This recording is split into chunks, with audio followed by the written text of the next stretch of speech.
Subscribe or they will haunt you. Graveyard shift workers of Reddit, what crazy, creepy, unbelievable things have you seen working in the dead of night?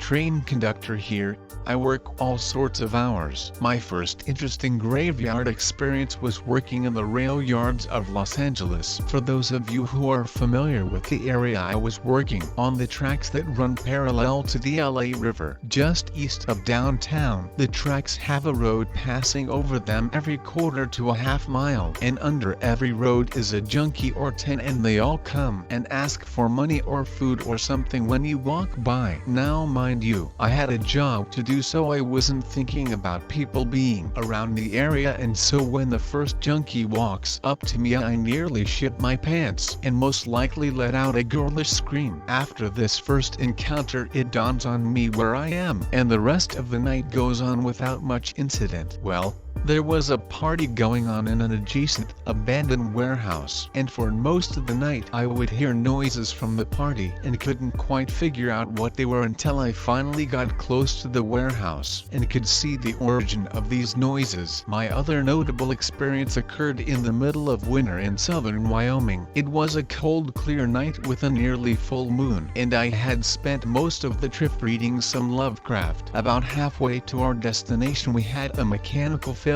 somewhere in our train, which requires me to walk the length of the train to identify and possibly fix the problem. I believe I was reading the music of Eric Zen before I left, and this had a strong influence upon my psyche. The moon cast a hideous blue light upon the snow, and I feared that around every curve I may encounter an unknown line between worlds and stumble upon some cyclopean horror. Needless to say, I hurried back to the locomotive as soon as I was able. TL, I'm not a brave man.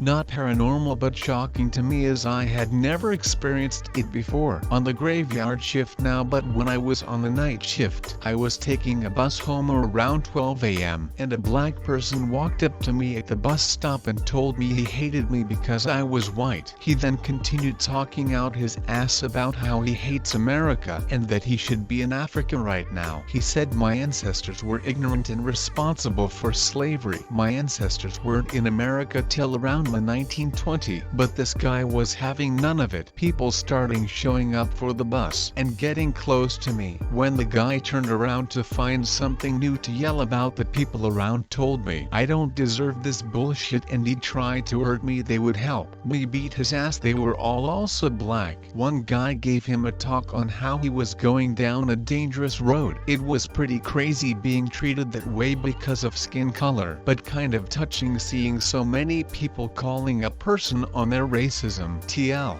crazy racist guy confronted me at bus stop. People called him on it.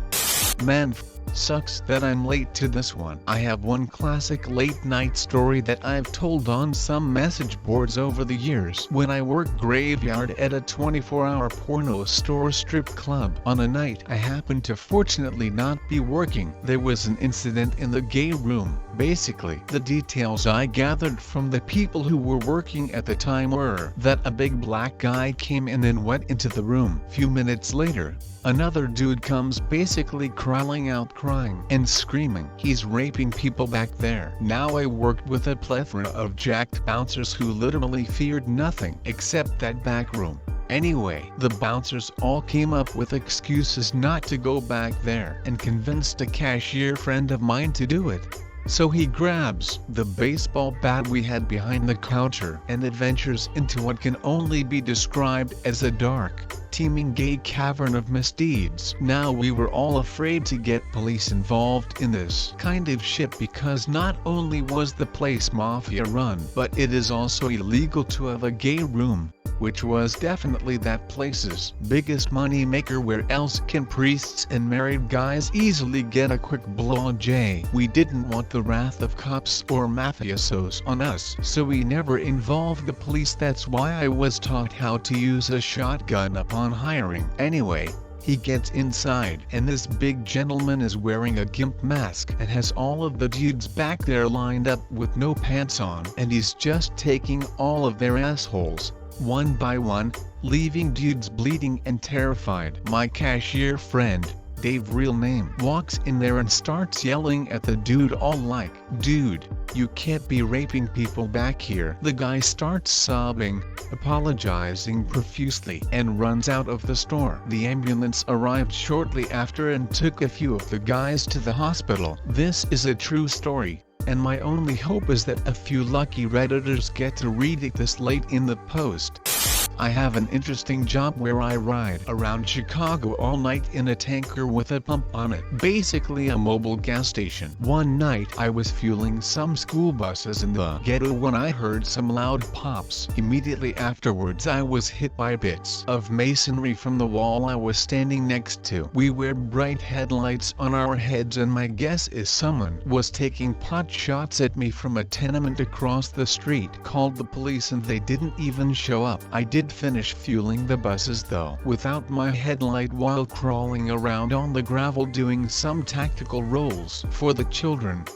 I worked at a campground on night shift, 12 8 every night. It wasn't bad. I would bring in my PS2 and game a good portion of the night, only having to deal with 1 or 2 people on busy nights. It was just me in this little 8x8 shack, with nothing around but dark all night. My first week there, the other third shift guy who was quitting told me about this payphone a few feet from the shack where I worked. He said it rang every night at 4:17 just once. It was probably just an automated test call.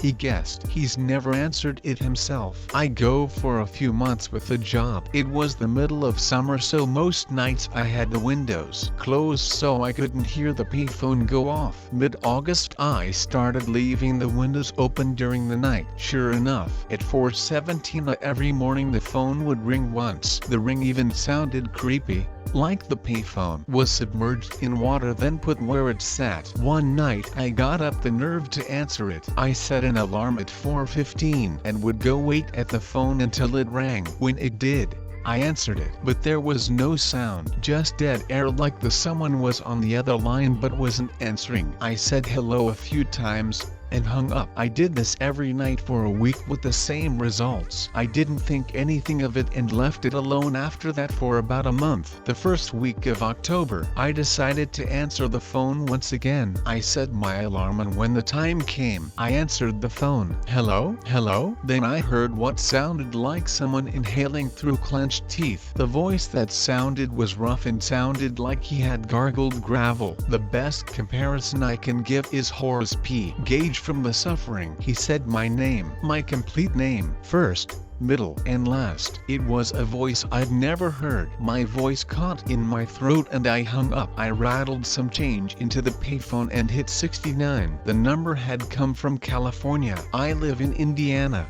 I've got a few. I work as a transporter in a hospital. About 2 years ago we moved from the old city hospital into a new state-of-the-art facility. The old hospital was built in the 1930s and was showing its age, and at night was just plain creepy. Each floor had an east and west wing. The east wing of the 4th floor was the first wing to be shut down about 2 weeks before the move. One night at around 9:30 am up on the floor to get a patient from the west wing. I see a small group of nurses and aides who all used to work on the now closed east wing. They looked visibly shaken. I walked over to see if everything was okay. They told me that they had decided to walk through their old wing for nostalgia's sake. When they were over there, the phone at the nurses' station started ringing. The computers and phones had not yet been moved. Not sure what to do, one of the nurses reached over the counter and answered the phone. The nurse told me there was a woman's voice on the other end and that she sounded confused. This is the conversation as best I can remember it. This is... "How can I help you?" asked the nurse. "Hello? Who is this?" "This is... I'm a nurse. Is there anything I can help you with?" "Where am I?" "This is hospital name." "Are you patient here?" "Oh, okay." Then the line went dead. That's when the nurse finally looked at the screen on the phone to see where the call was coming from. The phone gave the room number directly next to the nurse's station. The rooms by this point had all been cleared out and the phones removed. They could see directly into the room room and see that there was nobody in there. That's when they bolted towards the west wing where I was getting off the elevator. I avoided the wing for the rest of my time there. My mother started working at the hospital right out of college. It was the only job she had ever known. On moving day, she was determined to walk through every hallway before leaving for the last time. She had her camera and was taking pictures as she went. On one of the empty patient wings, she stopped and was getting ready to take a picture when the door to the room right next to her slammed shut as though someone on the other side had thrown the door as hard as they could. My mom decided she was done taking pictures. This happened to me just last Friday. It was going on 10 and I was taking my last patient back to her room. She was a little old lady who was stable enough to ride in a wheelchair but definitely needed assistance on her feet. I got her back to her room and helped her into bed. I made sure she was comfortable and set the bed alarm before turning out the lights and leaving her room. I pulled the curtain behind me so as to not let too much light in, but not all the way so that I could still see her in bed from the hallway. Her nurse was in the room next door and I needed to speak with her. While I was standing there,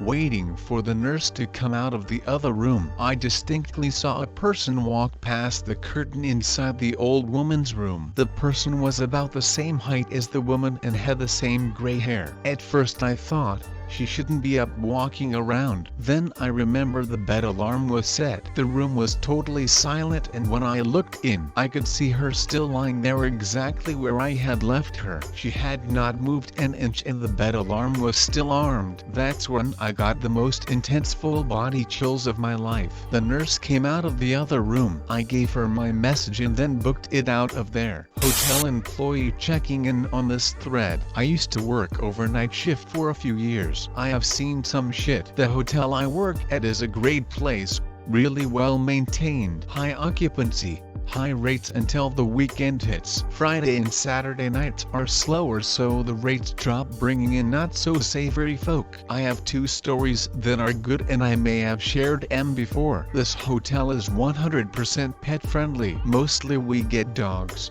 cats, birds. Occasionally we get snakes, lizards and a few potbelly pigs. Now to the shit show of a few weird nights working overnight. I came into work at 11 p.m. and it was a quiet Saturday night. I plowed through the paperwork, finished all my duties for the night and was kicking back watching movies on my laptop. A guest comes to the desk asking if we had a room with 2 beds available, the rate and about our pet policy. I answer their questions and check them in. The guests leave and said they were going bowling and that they would be back. A few hours later around 2 a.m. they call the front desk, ask for an extra robe and request me to deliver it, saying they would make it worth my time. I ask the bellman to watch the desk and go to deliver the robe. I get to their room and knock on the door. The guests ask me come back a few minutes later. I go to smoke a cigarette and come back 10 minutes later. I knock again and they ask me to go away and come back later.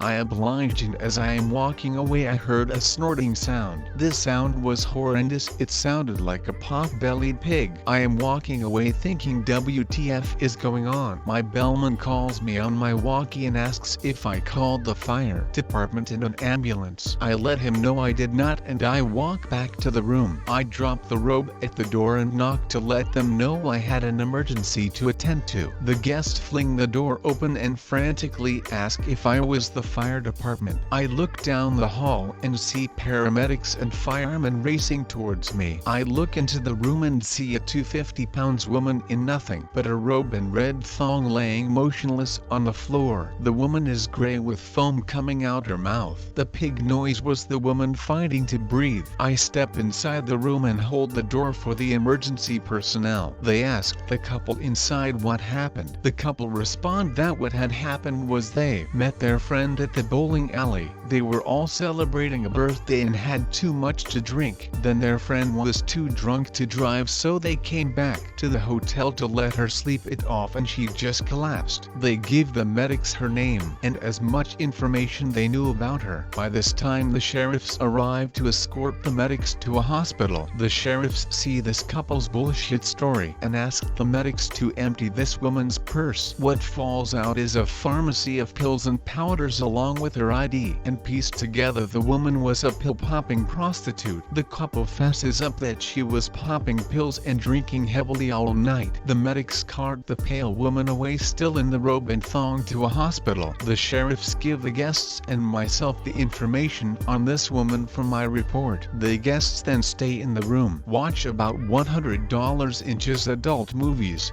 have a huge breakfast in the morning and check out late. We charge them for the robe. TL. Couple picks up a pill-popping prostitute who almost dies from overdose in front of them.